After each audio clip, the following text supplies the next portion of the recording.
quite a fascinating presentation, right? Especially looking at the future of humanity. That I'm slightly doubtful about, but the India consumption story looks extremely promising. So friends, now we come to the last presentation of the day. Shyam, looks like you've forgotten your lines. Or worse, you've forgotten that you have to present. And उसके बाद ही इस event का last segment होगा. Oh really? I do, is it? All right. तो दोस्तों, जब तक मेरा प्रेजेंटेशन स्क्रीन पे आता है, मेरे प्रेजेंटेशन के पहले मैं दो बातें कहना चाहूँगा. पहली बात, मेरे प्रेजेंटेशन में ना कोई चार्ट है, ना कोई ग्राफ है, एक लाइन का ऑब्जर्वेशन है बस. और उसमें मैं कोशिश करूँगा कि आपको जितना हो सकता है आपको हंसाऊँ. दूसरी बात, ऊपर आने से पहले मनीष जी ने मुझसे कहा कि उनको फीडबैक मिला है कि हिंदी राज्य से जितने भी हमारे श्रोता आए हैं,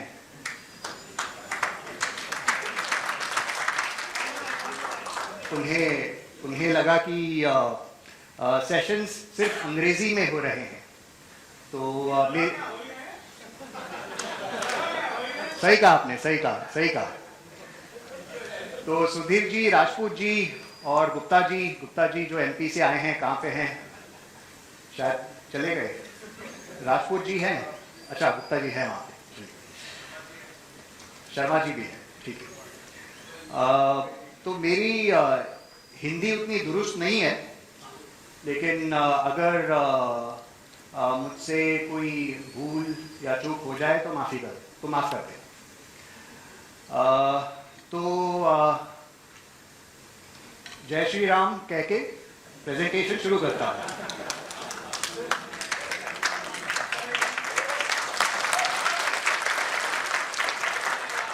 जय श्री राम. चलिए शुरू करते हैं.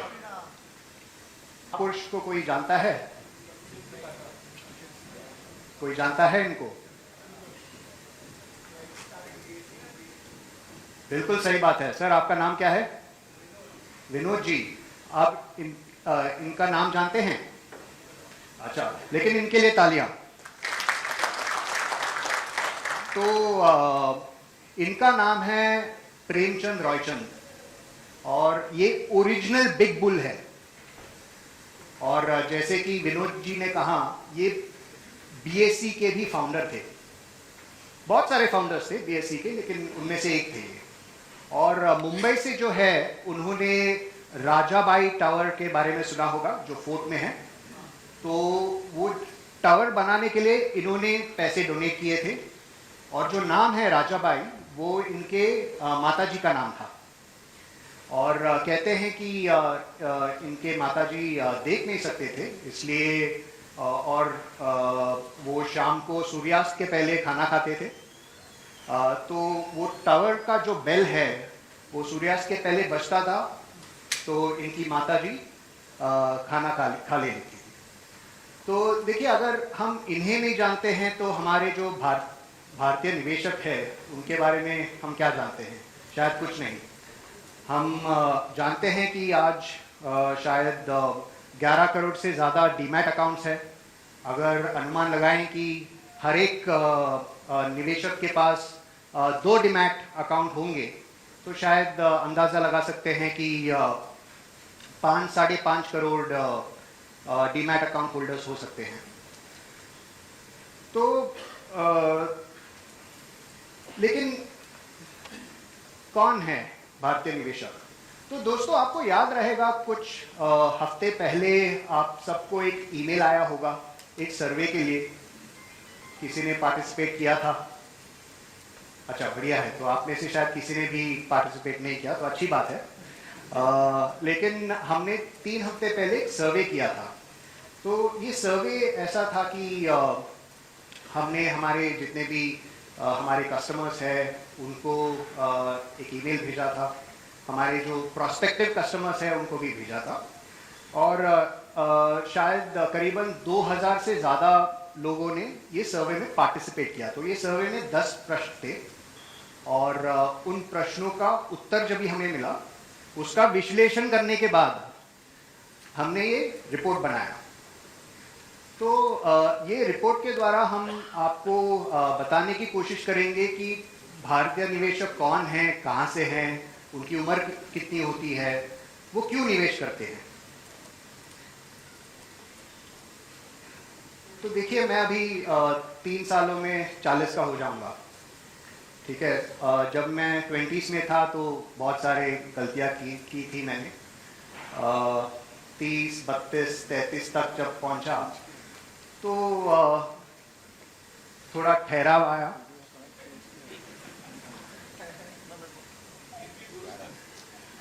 धन्यवाद। और अनुशासन आया। तो हाँ, सॉरी, उतनी हिंदी नहीं आती है, आपके साथ बैठ के सीखूंगा। तो दोस्तों, हमें ये पता चला कि ज़्यादातर जो निवेशक है 35 साल के बाद ही डायरेक्ट इक्विटीज में आते हैं, ठीक है। उससे पहले जितना उन्हें जितनी मौज मस्ती करनी है कर लेते हैं, और उसके बाद उन्हें समझ में आता है कि लॉन्ग टर्म कमिटमेंट ज़रूरी होता है, तो फिर निवेश करना शुरू करते हैं। क्या?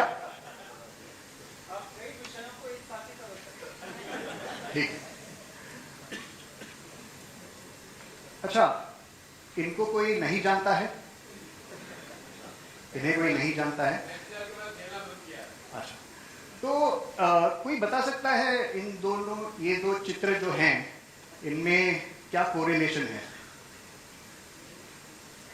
टिकट तो है, लेकिन ओके, रिटायर्ड, ओके, ठीक है। तो दोस्तों, अगर आप यहाँ देखेंगे, ज़्यादातर ये जो क्रिकेटर्स हैं ये शहरों से हैं, मेट्रो शहरों से हैं, ठीक है। सचिन मुंबई से हैं, सौरव गांगुली कलकत्ता से थे, राहुल द्रविड़ बैंगलोर से हैं, अनिल कुंबले साहब भी शायद बैंगलोर से ही है। और यहाँ पे अगर आप देखेंगे तो ज़्यादातर लोग कहाँ से हैं? धोनी साहब तो रांची से हैं, युवराज सिंह चंडीगढ़ से हैं, और हरभजन सिंह मोहाली से हैं।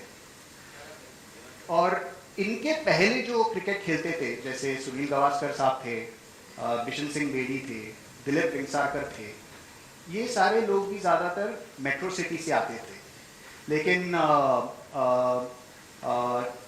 2000 और 2010 के बीच हमने देखा कि बहुत सारे क्रिकेटर्स नॉन मेट्रो से आए। और अगर आज आप देखेंगे तो मुंबई या दिल्ली या कलकत्ता या चेन्नई से अगर कोई भारतीय क्रिकेट टीम में है तो बहुत कम लोग होंगे, अगर हम पहले से कंपेयर करेंगे तो हमें ये भी पता चला कि 50% से ज़्यादा जो निवेशक है नॉन मेट्रो से है। और ये नंबर ज़्यादा हो सकता था क्योंकि हमने पुणे, अहमदाबाद और ऐसे कुछ शहरों को मेट्रोस कंसिडर किया है। और इसका रीज़न ये है कि अभी गवर्नमेंट ऑफ इंडिया का भी एक डेफिनेशन होता है कि मेट्रोपोलिस सिटी क्या होता है करके, तो वो कंसिडर करके हमने इन शहरों को भी मेट्रोस कंसिडर किया। लेकिन अगर हम उन्हें नॉन मेट्रोस कैटेगरी में अगर रखते तो फिर ये परसेंटेज जो है वो ज़्यादा होता। तो ये मीम शायद आप सबने देखा होगा, और मूवी भी आप में से बहुत लोग ने देखी होगी। तो पिछले 3 सालों में बहुत सारे निवेशक आए हैं। आलोक शायद बता पाएंगे कि 2020 के पहले कितने डीमैट अकाउंट हुआ करते थे और आज कितने हैं? कितना ग्रोथ हुआ होगा आलोक? ऑलमोस्ट 3x, तो 3 गुना बड़ा है डीमैट अकाउंट का, डीमैट अकाउंट होल्डर्स का जो काउंट है। तो अभी बिजनेस साइकिल हम मानते हैं कि एटलीस्ट 5 इयर्स का तो होता है, 5 सालों का होता है। तो 50% निवेशक मानते हैं कि उन्होंने 5 साल से कम टाइम में पिछले 5 साल या उससे कम टाइम में ही वो मार्केट में आए हैं। तो इसलिए हम ये अनुमान लगा सकते हैं कि 50% निवेशकों ने एक कंप्लीट बिजनेस साइकिल नहीं देखा है। चलिए, तो ये एक अच्छी बात है। सर्वे में 60% जो निवेशक है वो उन्होंने बताया है कि वो लॉन्ग टर्म इन्वेस्टिंग प्रैक्टिस करते हैं। लेकिन देखिए, आज भारत में क्या होता है कि अगर आपने 6 महीने से ज़्यादा निवेश कर लिया तो आप लॉन्ग टर्म इन्वेस्टर हो गए, राइट। तो शायद हो सकता है कि ज़्यादातर लोगों ने ये मानकर निवेश किया है। एक रियलिटी चेक देते हैं। तो यहाँ पे जो मनीष जी का सबसे प्रिय सवाल है कि आपके स्टॉक पोर्टफोलियो का कैगर क्या है, तो वो हमने सारे निवेशकों से पूछा कि आपने पिछले 5 सालों में कितना कैगर कमाया है। तो पिछले 5 सालों में निफ्टी ने करीबन 11 साढ़े 11 तक कमाया है। जसवीर जी, मैं सही कह रहा हूँ? ठीक है, थैंक यू, थैंक गॉड। तो यहाँ पे होके मैं डेटा के साथ अगर गलती करूँगा तो शायद कल ऑफिस नहीं जा पाऊँगा। तो भगवान का शुक्र है कि मैंने सही कैलकुलेट किया। तो पिछले 5 सालों में निफ्टी ने 11 साढ़े 11% का रिटर्न दिया है। तो तो हमें फिर क्या पता चला कि करीबन 30% निवेशकों ने ये बताया कि उनके पिछले 5 सालों में जो रिटर्न्स आए हैं वो 11% से कम हैं, और 27% निवेशक तो उनको पता नहीं है कि उनका कैगर क्या है। जब मैंने ये नंबर मनीष जी को बताया तो उन्होंने बोला कि ये नंबर गलत है, ये 97% हुआ।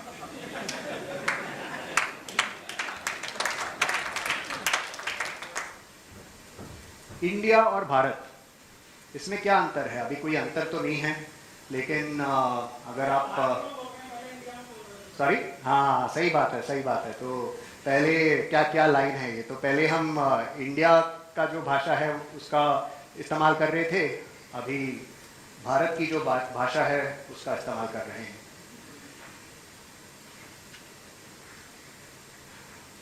तो एक बात ये है कि जो जितने भी मेट्रो से जो निवेशक थे वो लॉन्ग टर्म इन्वेस्टिंग के साथ और कंफर्टेबल थे।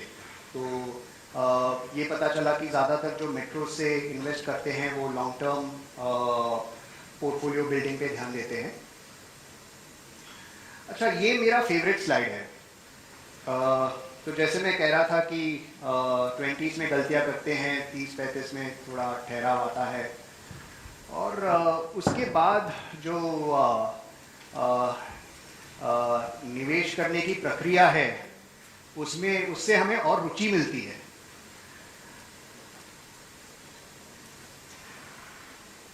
ये मेरा सबसे फेवरेट स्लाइड है। तो इसमें और यहाँ पे जो ओल्डर इंडियन इन्वेस्टर्स, इसका मतलब जो बुजुर्ग भारतीय निवेशक है, उन्होंने एक्चुअली ये बताया है कि वो अच्छी जिंदगी जीने के लिए निवेश करते हैं, रिटायरमेंट के लिए नहीं करते हैं, बच्चों के लिए नहीं करते हैं, फैमिली के लिए नहीं करते हैं। उनको अच्छी जिंदगी जीनी है, बड़ी गाड़ी लेनी है, ट्रैवल करना है, इसलिए वो निवेश कर रहे हैं।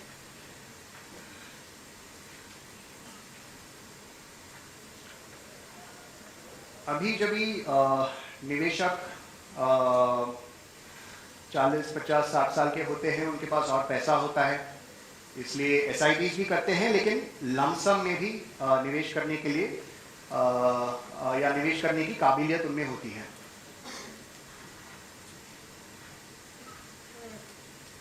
अच्छा, ये आज शाम का प्रोग्राम नहीं है यहाँ पे, आपको पता करना पड़ेगा। ठीक है, तो इसका कोई भाव बता सकता है? ये कितने का होगा? सॉरी, 55,000, 100,000, हाँ 5500, right right right.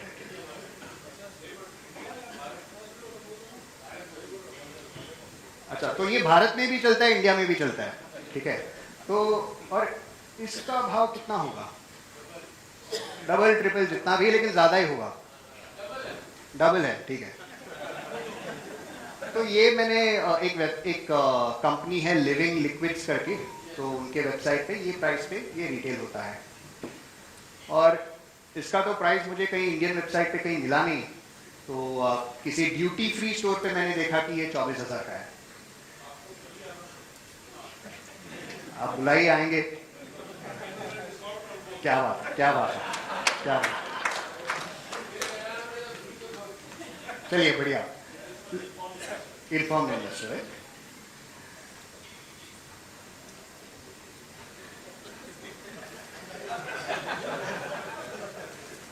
$12-year-old, 21-year-old, right? 21-year-old is, of course, much better than the 12-year-old. So finally we realized that CAGR gets better as investors grow older. CAGR तभी बेहतर होता है जब निवेशक और तजुर्बा कमा पाते हैं। अभी ये सब तो हमने कर लिया, तो हमारे जो CMO साहब है आलोक, उन्होंने कहा कि अच्छा आप लोग इतना सारा डेटा है आपके पास निवेशकों के बारे में, आप निवेशकों की कुंडली क्यों नहीं बना लेते? हमने ये दिखाया है कि कुंडली कैसे दिखती है। अच्छा, तो आप अभी भी अगर स्कैन कर रहे हैं तो कर लीजिए। तो जैसे मनीष जी कह रहे थे कि पिक्चर अभी शुरू हुई है, तो ये जो हमने आपको इनसाइट्स बताए या जो विश्लेषण करके आपके सामने जो प्रस्तुत किया है, ये सिर्फ एक ट्रेलर है। ऐसा ही बहुत कुछ ये कुंडली में आपको मिलेगा। और कुंडली का जो सॉफ्ट कॉपी है आप डाउनलोड कर सकते हैं। आपको देख के अच्छा लगा निमेश भाई?